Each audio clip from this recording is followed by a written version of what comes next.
Good morning students. आज मैं आप लोग को कुछ इंपॉर्टेंट एग्जाम्पल ट्रायंगल का करा देता हूँ, उसके बाद ये आपका चैप्टर फिनिश हो जाएगा। जैसे एग्जाम्पल नंबर 2 है, बोल रहा है कि यहाँ पे A B is a line segment and L is the perpendicular bisector. ये ए बी है जो लाइन है, ये एल क्या है, ये एल जो है आपका परपेंडिकुलर बाइसेक्टर है। लिखा है कि if a point P on the line L, मान लीजिए यहाँ पे एक पॉइंट पी है, वो लाइन एल पे है। अब बोला so that P is equidistant from A and B. ये जो पी है वो इक्वी डिस्टेंस होगा ए और बी से, मतलब गिवन में आप लिख सकते हैं कि A B is a line and L is a perpendicular bisector of A B, इस तरीके से। और टू प्रूव, इसमें प्रूफ क्या करना है, ये इक्वी डिस्टेंस है ए बी से, मतलब A P is equal to B P. अब आप प्रूफ जब करना स्टार्ट करेंगे इसमें, तो ये ट्रायंगल ले लेंगे और ये ट्रायंगल लेंगे। जब परपेंडिकुलर बाइसेक्टर है तो ये 1 2 दोनों कितने कितने होंगे, 90 90 होंगे। लिखेंगे हम लोग यहाँ पे कौन कौन सा ट्रायंगल लेना पड़ेगा आपको। ए पी बी, इसे कर लेता हूँ ए बी सी, ए सी पी कर लीजिए और बी सी पी कर लीजिए। In triangle A C P and triangle B C P. A C P और बी सी पी में देखिए angle 1 is equal to angle 2 each 90 degree. P C is equal to P C क्या हो जाएगा, common हो जाएगा। अब perpendicular bisector मतलब A C is equal to B C, A भी क्या है गिवन। मतलब ये हो गया, देखिए ये साइड लिया गया है, ये साइड लिया गया है, उनके बीच का एंगल मतलब by S A S congruency. दोनों ट्रायंगल क्या हो जाएंगे, कॉन्ग्रुएंट हो जाएंगे। और जब कॉन्ग्रुएंट हो जाएंगे तो by C P C T, C P C T से ये आपका A P is equal to B P हो जाएगा। इस तरीके से आपका ये क्वेश्चन सॉल्व हो जाएगा। बहुत आसान था, बहुत आसान था, कोई दिक्कत नहीं था इसमें। अब हम लोग करेंगे question number example number 3। Example number 3 में बोल रहा है line segment A B is parallel to another line segment C D. Okay, ये सी डी है, ये ए बी है, ये सी डी, ये ए बी। मैं आपको ऐसे ही समझा देता हूँ, आप कर लीजिएगा। अब बोल रहा है कि जब पैरेलल है तो बेटा तो ये एंगल इसके बराबर होगा, ये एंगल इसके बराबर होगा, ये 1 2 के बराबर, 3 4 के बराबर, और ये वर्टिकल या अपोजिट है। और आगे बोल रहा है कि O is the mid point of A D. O जो है मिड पॉइंट ए डी का है, मतलब ये साइड क्या है, आपस में बराबर है। तो गिवन में क्या लिख सकते हैं, A B parallel C D, this implies that angle 1 is equal to angle 2, angle 3 is equal to angle 4। ये अल्टरनेट इंटीरियर एंगल से हो जाएगा। और गिवन में दिया है कि ये ओ जो है मिड पॉइंट ए डी का है, मतलब O A is equal to O D. अब टू प्रूफ, क्या प्रूफ करना है आपको, देखिए उसमें दूसरे तरीके से किया है, मैं दूसरे तरीके से कर दे रहा हूँ, आपके लिए आसान होगा। अब टू प्रूफ, क्या प्रूफ करना है, प्रूफ करना है कि A O B congruent triangle D O C congruent है, और O is also mid point. O क्या है, मिड पॉइंट है इसका, बी सी का, मतलब O B is equal to O C, ये प्रूफ करना है। तो हम ऐसा करते हैं, हम दोनों ट्रायंगल ले लेते हैं। In triangle A O B and triangle C O D, इन दोनों ट्रायंगल में हम क्या करेंगे, अब लिख सकते हैं यहाँ पे angle 1 is equal to angle 2, angle 3 is equal to angle 4, alternate interior angle. और ये O A is equal to O D. अब एक बात बताइए, यहाँ पे ये दोनों एंगल लिए गए हैं तो इनके बीच की साइड इक्वल नहीं है, ये दूसरी साइड इक्वल हो गई। इसका मतलब यहाँ जो लगेगा वो ए एस लगेगा। अब यहाँ पे हो जाएगा बाई ए एस कॉन्ग्रुएंसी से दोनों ट्रायंगल क्या हो जाएंगे,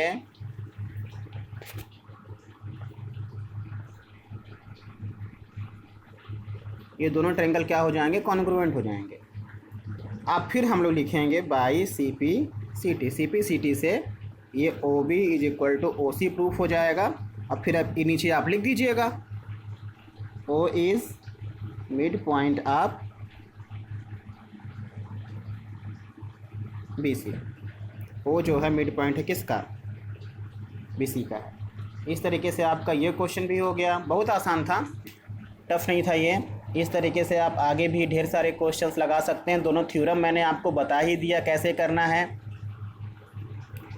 और फिर उसके बाद आप एग्ज़ाम्पल नंबर जो 5 है वो एग्ज़ाम्पल नंबर 5 वर्कशीट 2 के क्वेश्चन नंबर 3 और 4 की तरह है, आप उसे कर लीजिएगा। मैंने बता दिया एग्ज़ाम्पल नंबर 5 क्वेश्चन नंबर 3 और 4 की तरीके से है, वैसे ही करना है।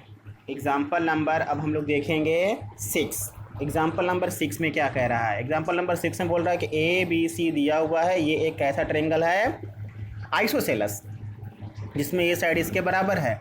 लिखा E is the point on B C, D और ई, ये रहा डी ये रहा ई, इस तरीके से पॉइंट हैं कि ये आपस में मिल रहे हैं और बी ई और सी डी आपस में बराबर है। देखिए एक बात बताइए, गिवन में मैंने लिखा कि an isosceles triangle A B C, या ऐसे लिखिए a triangle A B C such that A B is equal to A C and अब देखिए यहाँ पे बी ई और सी डी बराबर है, B E is equal to C D. दोनों में से अगर डी ई निकाल दें हम लोग,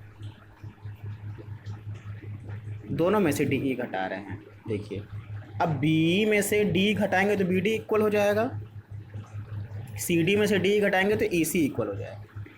मतलब अगर ये इक्वल है तो ये भी क्या है आपस में इक्वल है, ये गिवन तक कर दिए। अब टू प्रूव, क्या प्रूव करना था इसमें, इसे प्रूव करना है कि A D is equal to A E दिखाना है आपको। ये ए डी और ये ए ई आपस में क्या है, इक्वल है। तो ऐसा करिए आप ये ट्रायंगल और ये ट्रायंगल ले लीजिए, इन दोनों ट्रायंगल से आप प्रूव कर सकते हैं। देखिए कैसे करेंगे, लिखेंगे हम लोग in triangle A B D, A B D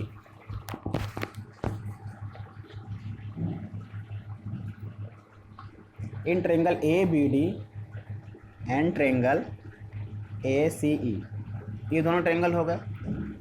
अब लिखेंगे प्रूफ है ये ए बी डी और ए सी ई, दोनों ट्रायंगल में A B is equal to A C हो जाएगा। ये क्या है गिवन।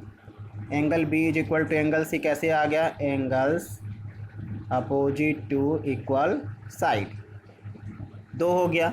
और यहाँ पे आप एक चीज़ निकाल चुके हैं, ये B D is equal to E C, ये मैंने प्रूव कर चुका पहले से। अब लिख दीजिएंगे यहाँ पे बाई कौन सी कॉन्ग्रुएंसी लगेगी, S A S congruency triangle A B D congruent triangle A C E, congruent कर दिया।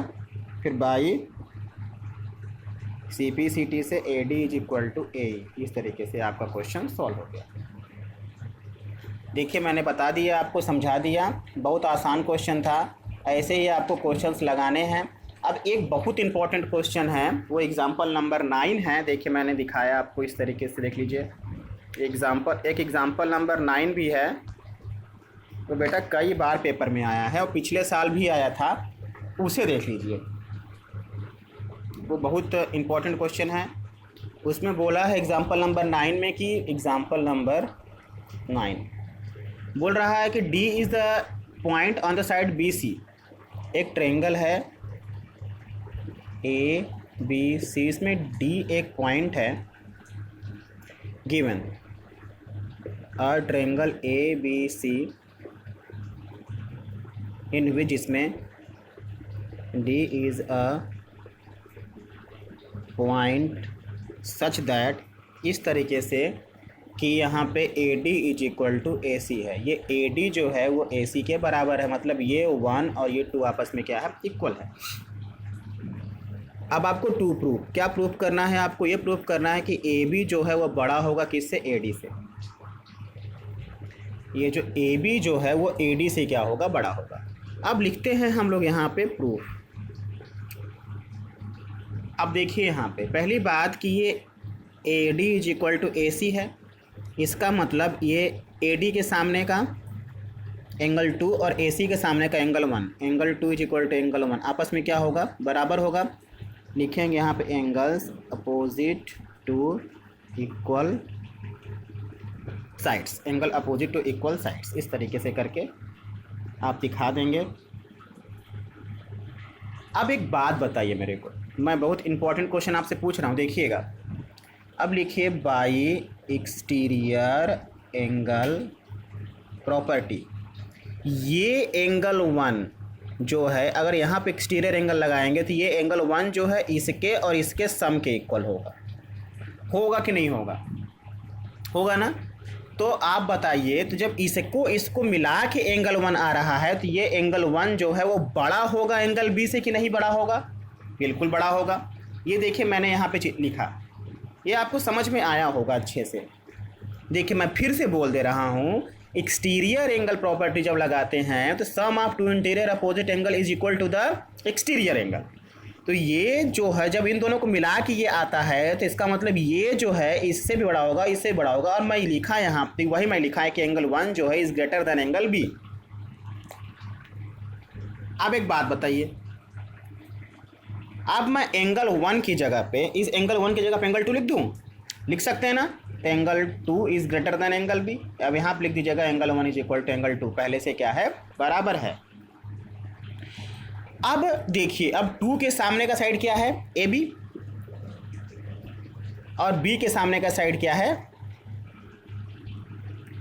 Angle B. अब देखिए यहाँ पे एंगल बी के सामने का साइड क्या है? A D.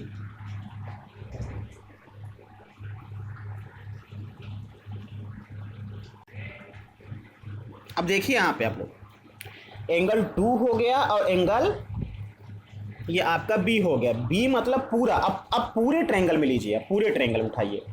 पूरे ट्रायंगल में हमको बी और 2, देखिए बी और 2, तो बी के सामने का हो गया ये आपका ए बी, और सॉरी 2 के सामने का ये हो गया ए बी, और बी के सामने का हो गया ए सी। ये कैसे हुआ? हम लोग यहाँ लिखेंगे साइड्स। वही बताया था मैं आपको ना कि जब कोई एंगल बड़ा है तो उसके सामने का साइड भी बड़ा होगा। तो लिखेंगे sides opposite to greater angle are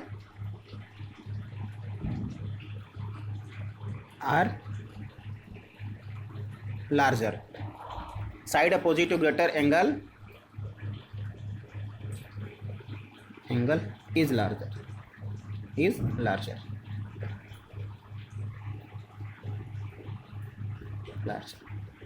अब एक बात बताइए, लेकिन ये तो प्रूफ करना नहीं था हमको, लेकिन हम एक चीज़ जानते हैं कि यहाँ पे ए बी तो लिख दिए, और इस ए सी की जगह पे हम लोग ए डी लिख सकते हैं। तो हम यहाँ पे लिख देंगे ए डी। ये आपका थ्योरम प्रूफ हो। ये आपका इस तरीके से प्रूफ हो गया। मैं आपको इसको फिर से समझा देता हूँ। देखिए ये फिगर बनाया था, डी एक पॉइंट था इस तरीके से कि ये आपस में इक्वल था, इसलिए मैंने इसके अपोजिट एंगल्स ले लिए, वो दोनों भी आपस में क्या हो गए? इक्वल हो गए। अब उसके बाद मैं आपको एक्सटीरियर एंगल प्रॉपर्टी से मैंने ये बताया कि ये एंगल इससे क्या होगा? बड़ा होगा, क्योंकि इन दोनों को मिलाने से ये आता है। तो वही मैंने लिखा angle 1 is greater than angle B. तो 1 की जगह पर मैंने क्या लिखा? 2। तो 2 is greater than angle B. अब देखिए मैं बड़े वाले ट्रायंगल की अगर बात करूँ तो 2 के सामने का साइड ए बी हो गया और बी के सामने का साइड ए सी हो गया। वही मैंने लिखा sides opposite to greater angle are is larger. अब मैंने ए सी की जगह पे क्या लिख दिया? ए डी, क्योंकि A C is equal to A D है, इसीलिए लिखा मैंने। ये आप लोग को समझ में आ गया। ये 4 क्वेश्चन मैंने आपको बताया, बहुत इंपॉर्टेंट है, बहुत ध्यान से देखिए, समझिए और करिए। और बाकी जो नहीं आता है इस चैप्टर से वो पूछिए, मैं बताऊँगा। Thank you.